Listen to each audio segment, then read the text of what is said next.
So, hello everybody. Today we are going to read Cam Jensen, The Mystery of Stolen Diamonds. It is written by David Adler. This is case 1. Today I am gonna explain chapters 1 and 2. It was the first morning of spring vacation. Cam Jensen and her friend Eric Shelton were sitting on a bench in the middle of a busy shopping mall.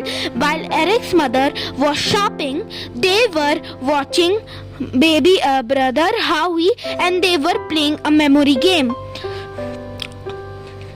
Eric's eyes were closed. "What color jacket am I wearing?" Cam asked. "Blue." "Wrong. I'm not wearing a jacket." Eric opened his eyes. "It's no news," he said. "I'll never have a memory like yours. You have to keep practicing," Cam told him. "Now try me." Cam looked straight ahead and she said click and then closed her eyes. Cam always said click when she wanted to remember something. She said it was the sound of a mental camera when it took a picture. Eric looked for something he couldn't be sure Cam hadn't noticed. Then he asked, "What does the sign in the car store window say?" "That's easy. Mother's Day, Sunday, May 11. Remember your mother and she'll remember you." "You win," Eric said. Cam still had her eyes closed. "Come on, ask me something else." Cam had what people called a photographic memory. Her mind took a picture of whatever she saw. Once she forgot her notebook in her school, she did her homework, 10 math problems, all from the picture of the assignment she had stored in her brain. When Cam was younger, people called her Jennifer. That's her real name. But when they found about her amazing memory, they started calling her the camera. Soon the camera was shortened into Cam. "All right," Eric said. "What socks am I wearing?" Cam thought a moment. "That's not really fair," she said. "I never saw your socks." But Cam didn't open her eyes. "You're wearing green pants, a green belt and green sneakers," she said. "I'll bet your socks are green too." "You're too much, Cam." You're too neat." "It's my turn now," Eric said. Eric looked carefully at all the stores and people in the shopping mall. He closed his eyes, but he quickly opened them again. Howie was crying. "What do we do now?" Cam asked. Should I look for your mother?" Eric shook his head. "Let's wait. Maybe Howie will go back to sleep." "But what if he doesn't?" Cam asked. Then I have to find out whether he needs to be held, fed or changed. I have everything I need right here." Eric patted the insulated bag strapped to the front of the carriage. Eric and Cam watched to see what Howie would do. He squirmed, turned his head from side to side, and then went back to sleep. "Let's play another memory game," Cam said. "Let's not. I'm tired of losing." Eric rocked the carriage. "Rocking relaxes a baby," he told Cam. Cam was an only child, so she didn't know much about babies. Eric was the oldest of 4 children, besides Howie, who wasn't a year old. Eric had twin sisters who were 7. Eric rocked the carriage gently while he and Cam talked about the 5th grade science fair. It was being held right after spring vacation. Eric was making a sundial and Cam was making a box camera. Suddenly a loud bell rang. It woke Howie and he started to cry.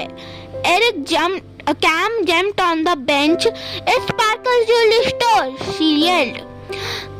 Their alarm just went off. Eric pulled at Cam's knickers. Get down from there. No, wait. Maybe something is happening. Something was happening. A tall, heavy man with a mustache and wearing a dark suit ran out of the jewelry store towards the center of the mall. He was in a real hurry.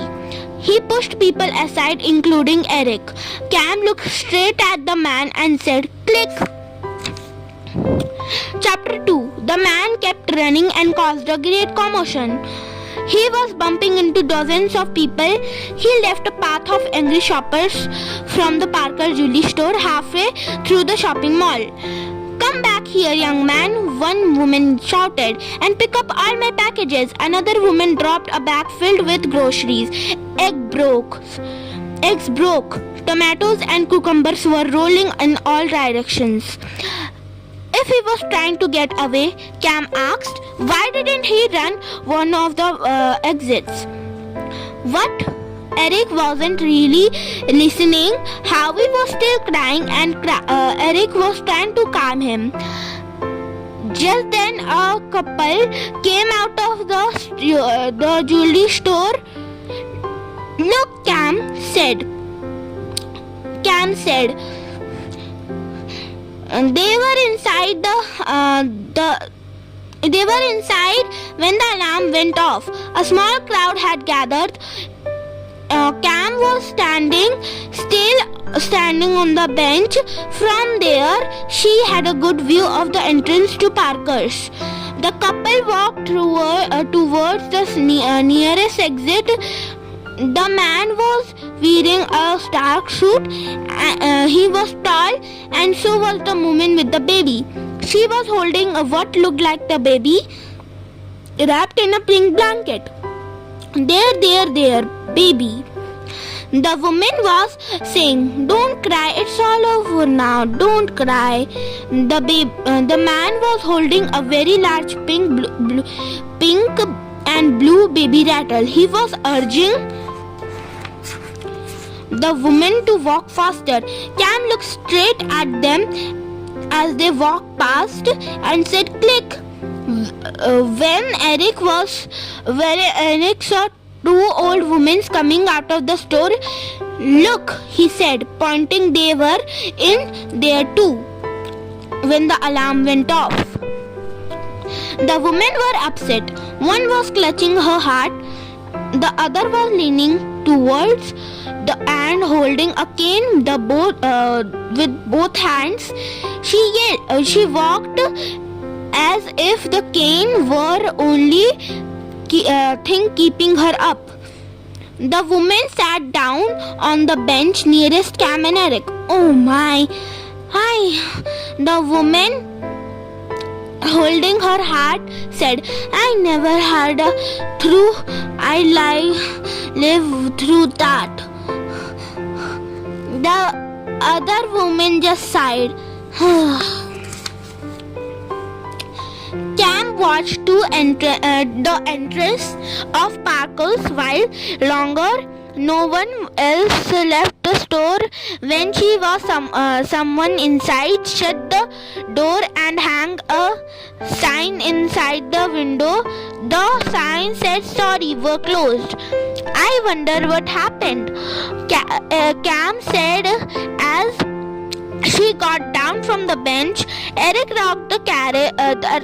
rocked Howie in his arms. "I don't know, but I wish they shut the alarm. It's scaring Howie. I'll have to feed him if he doesn't stop crying." Eric held Howie's against his shoulder. Howie stopped crying, but just for a minute, a loud police siren surrounded it. Startled Howie, and Howie began to cry again. "Quick, Cam, get me his bottle. It's in that insulated bag." Cam opened the bag and looked inside. Boy, he sure needs a lot of stuff. She gave the bottle to Eric. "Are you sure you know how to feed him? It's easy, watch." Eric cradled Howie in one arm. With his free hand, he fed him the bottle. Howie was quiet. "It works," Cam said. I guess he can't cry and drink at the same time. The siren got louder and louder.